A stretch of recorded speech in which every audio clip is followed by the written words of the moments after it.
Hello guys, എൻ്റെ വീട്ടിൻ്റെ അടുത്ത് ഒരു കാവിലെ ഉത്സവമാണ്. അതായത് എൻ്റെ ഹസ്ബൻഡിൻ്റെ കുടുംബത്തെ ഉള്ളതാണ്. അതിവിടെ കാവുകുളം നാഗരികാവ് ക്ഷേത്രമാണ്. അത് ക്ഷേത്രമായിട്ട് നിർമ്മിച്ചിട്ടില്ല, അവിടെ പ്രതിഷ്ഠയൊന്നുമില്ല. അത് ഒരു സങ്കല്പം മാത്രമായിട്ട് വെച്ചിട്ട് ആരാധിക്കുന്നതാണ്. സങ്കല്പമല്ല, അവിടെ ശരിക്കും ശക്തിയുള്ള സ്ഥലമാണ്. പണ്ട് അവിടെ തുള്ളലൊക്കെ ഉണ്ടായിരുന്നു എന്നൊക്കെയാണ് പറയണത്. എൻ്റെ ഹസ്ബൻഡ് അച്ഛൻ്റെ ഫാമിലിയാണ്. അപ്പോൾ ഇതെല്ലാം അച്ഛൻ്റെ സഹോദരിയുടെ മക്കളും ഒക്കെയാണ് ഈ ഇരിക്കുന്നതൊക്കെ.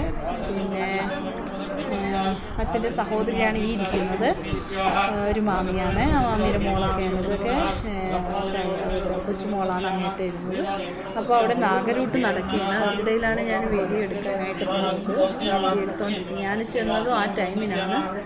അപ്പോൾ അതിൻ്റെ ഇപ്പുറത്താണെങ്കിൽ നിങ്ങൾക്ക് ഞാൻ കാണിച്ചു തരാം ഒരു കാഴ്ച. ശരിക്കും പുറ്റാണ്. ഇവിടെ ഒരു ഷെഡുണ്ട്, അതിൻ്റെ ചുറ്റും ഈ പുറത്തെല്ലാം പുറ്റാണ്. ഈ പുറ്റാണ് ഈ കാണുന്നത്. അത്രയും ശരിക്കുണ്ട്. അതുപോലെ ആ ഷെഡിനകത്ത് ഞാൻ കാണിച്ചു തരാം ഒന്നുള്ളൂ കേട്ടോ, നോക്കിക്കോളെ. അതെ, ഇതൊരു ചെറിയ പുറ്റാണ്, പക്ഷെ ആ ഷെഡിനകത്ത് പുറ്റുണ്ട്. ഷെഡിനകത്തുള്ള പുറ്റാണ് ഇതെല്ലാം. ഇതിപ്പോൾ അവിടെ സിമെൻ്റൊക്കെ പണി നടക്കണോണ്ട് സിമെൻറ്റും അതും ഇതൊക്കെ കൊണ്ടിട്ടേക്കിനാണ്. ഇതാണ് പമ്പ് വെച്ചിരിക്കുന്നത്. കിണറിലെ പമ്പ് വെച്ചിരിക്കുന്ന സ്ഥലമാണ്. ഇത് പുറ്റിരിക്കുന്നുണ്ടോ, പല രൂപത്തിലും ഭാവത്തിലും ഒക്കെയാണ് അവിടെ പുറ്റിരിക്കുന്നത്. ഇതാണ് കിണർ, പഴയ കാലത്തെ കിണറാണ്. ശരിക്കും വെള്ളമുണ്ട്. ഇത് പമ്പ് ചെയ്ത് കൃഷിക്കൊക്കെ ഉപയോഗിക്കും. പിന്നെ ഇവിടെ കാവിൽ കെട്ടാനും അവിടെ ബിൽഡിങ്ങൊക്കെ കെട്ടുന്ന സമയത്തൊക്കെ വെള്ളം ഇതിൽ നിന്നാണ് എടുക്കുന്നത്. പിന്നെ കാവിൽ ആവശ്യത്തിന് വെള്ളം പൈപ്പിൽ നിന്ന് അടുത്ത വീടുണ്ട്, മാമിയുടെ മോളെ വീടുണ്ട്. അപ്പോൾ അവിടെ നിന്നാണ് വെള്ളം എടുക്കുന്നത്. എൻ്റെ മോൻ പുറ്റ് കാണാത്തതുകൊണ്ട് ചെന്ന് നോക്കിക്കൊണ്ട് നിൽക്കണം. അവർ കണ്ടിട്ടില്ല ഇതൊന്നും. മക്കൾക്ക് ഇതൊരു ആദ്യമായിട്ടുള്ള ഒരു കാഴ്ചയാണ് ഇത്. അപ്പോൾ അവർ പോയി നിന്ന് കാണുന്നതാണ് ഇതൊക്കെ. പിന്നെ എല്ലാവരും നാഗരൂട്ട് നടക്കുന്ന സമയത്ത് എഴുതിയിട്ട് കിണറിൻ്റെ എടുക്കാനായിട്ട് പോയി. ഞാൻ പിന്നീട്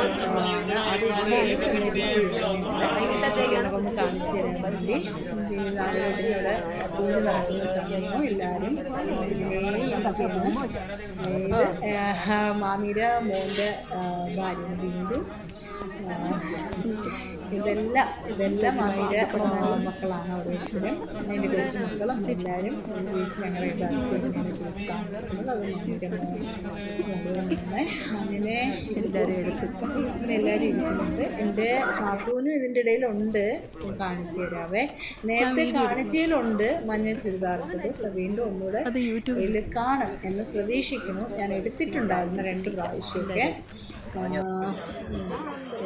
ഉണ്ട് കേട്ടോ, എന്നെ പ്രാർത്ഥിക്കുകയാണ്.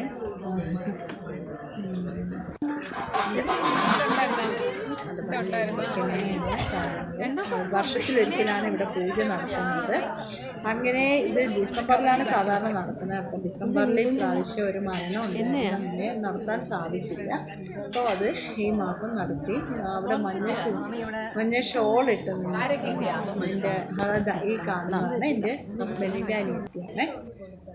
ഞാൻ വീണ്ടും ഒന്നുകൂടെ പ്രാർത്ഥിക്കുകയാണ്. കാരണം ഭഗവാനെ രക്ഷിക്കണേന്ന് പറയുന്നത് മാമിയുടെ മറ്റേ ബിന്ദു എന്നും പറഞ്ഞ ഇതെല്ലാവരും റിലേറ്റീവ്സാണ് ഹസ്ബൻഡിൻ്റെ. ഹസ്ബൻഡ് അച്ഛൻ്റെ സഹോദരിയുടെ മക്കളൊക്കെയാണ്. മക്കൾ അങ്ങനെയുള്ള മക്കളൊക്കെയാണ്, കൊച്ചുമക്കൾ എല്ലാവരും ഉണ്ട്. ഉഷ ചേച്ചി ഇതിൻ്റെ മാമിയുടെ ഒരു മോളാണ്. ഒന്നിച്ച് പഠിച്ചതാണ് അവരെല്ലാം. ഹസ്ബൻഡും മാമിയുടെ മോളും ഒന്നിച്ച് പഠിച്ചതാണ്. അപ്പോൾ തിരിച്ചിറങ്ങുമ്പോൾ അവിടെ അടുത്ത് തന്നെ കുളമുണ്ട്. കാവിൻ്റെ അടുത്ത് കുളമുണ്ട്. ആ കുളമാണിത്. കുളത്തിൽ ആമ്പലൊക്കെ ഉണ്ട്, മീനുണ്ട്. ഇതൊരു ക്ലബ്ബുകാരെ ഏറ്റെടുത്തുണ്ട്. അവിടെ വേസ്റ്റൊന്നും ഇടരുതെന്ന് പറഞ്ഞിട്ടുണ്ട്. പക്ഷേ ചില ആൾക്കാർ അതിലിടുന്നുണ്ട്. അങ്ങനെ പ്ലാസ്റ്റിക് കവറൊക്കെ അതിൽ കിടക്കുന്നുണ്ട് 1-2 എണ്ണം. അപ്പം ഞാൻ മീനിനെ കിട്ടുമോ നോക്കുകയാണേ.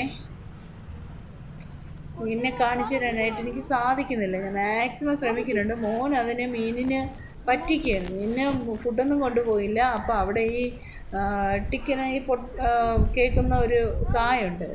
എന്തോ കായെന്ന് പറയുന്നു. മോനെ അറിയാവും, ഞാനത് കളിച്ചിട്ടില്ല. ഉണ്ടെന്ന്. അപ്പോൾ അവനത് എടുത്തിട്ട് വെള്ളത്തിലിടുമ്പോൾ ഈ മീന് വന്നിട്ട് പെട്ടെന്ന് അങ്ങ് പോവുകയാണ്. നമ്മൾ ഈ വീഡിയോ എടുക്കുന്ന സമയമാകുമ്പോൾ മീൻ പേടിച്ച് പോവുകയാ. എന്നെ കാണുമ്പോൾ പ്രത്യേകിച്ച് പേടിച്ച് പോവുകയാണ്. നിങ്ങളാണെങ്കിലും കുളം കാണാനായിട്ട് അങ്ങനെ ഇവിടെ ഒരു കുളമുണ്ട്. ആ കുളത്തിൽ ഉച്ച സമയം വെയിലടിക്കുന്നതുകൊണ്ട് തെങ്ങുകളെല്ലാം തലവത്തിന് നിൽക്കണുണ്ട്. അത് കാണാൻ പറ്റുന്നുണ്ടല്ലോ. അതാണ് ഞാൻ ഒന്നും കാണിച്ചു തന്നില്ല എന്ന് പറയരുതേ. ഞാൻ കുളം കാണിച്ചു തന്നു, തെങ്ങ് തലവത്തിന് നിൽക്കണ കാണിച്ചു തന്നു, വെള്ളത്തിനടിയിൽ ആകാശം അതും കാണാൻ പറ്റും. അത് വെയിലടിക്കുന്നതുകൊണ്ടാണേ. അപ്പോൾ വെയിലത്ത് എനിക്ക് ക്യാമറ മൊബൈലിൽ എടുക്കുമ്പോഴേ എനിക്ക് കാണാനും പറ്റുന്നില്ല. പക്ഷേ ശ്രമിച്ചു നോക്കിയാണ് മീനിനെ കിട്ടുമെന്ന്. എവിടെയെങ്കിലും മീൻ കാണുമ്പോൾ ഞാൻ എടുക്കാൻ നോക്കിയാണ്. പക്ഷെ അതൊന്നും ഈ ഫോണിൽ പതിഞ്ഞില്ല. വെയിലായതുകൊണ്ട് എടുക്കാൻ ബുദ്ധിമുട്ട്. ഇതാണ് വെള്ളം അനങ്ങി ഇടയ്ക്കാതെ ഇങ്ങനെ ചെറിയ അനക്കം കാണുന്നില്ല. അവിടെ ആ മീൻ വെള്ളത്തിനടിയിൽ മീനുണ്ട്, പക്ഷെ മീനൊന്നും വെളിയിലോട്ട് നമ്മളെ കാണുമ്പോൾ അവര് താഴേക്ക് ഇങ്ങനെ വെള്ളം അനങ്ങുന്നില്ല. അപ്പൊ അവിടെ അതിന്റെ അടിയിൽ വെള്ളം ഈ അനങ്ങുന്നിടത്തൊക്കെ വന്നിട്ട് നമ്മളെ കാണുമ്പോൾ പേടിച്ചു പോവാ. വീഡിയോ കാണുക. കാണിച്ചു തരാനായിട്ട് എനിക്ക് കിട്ടണില്ല.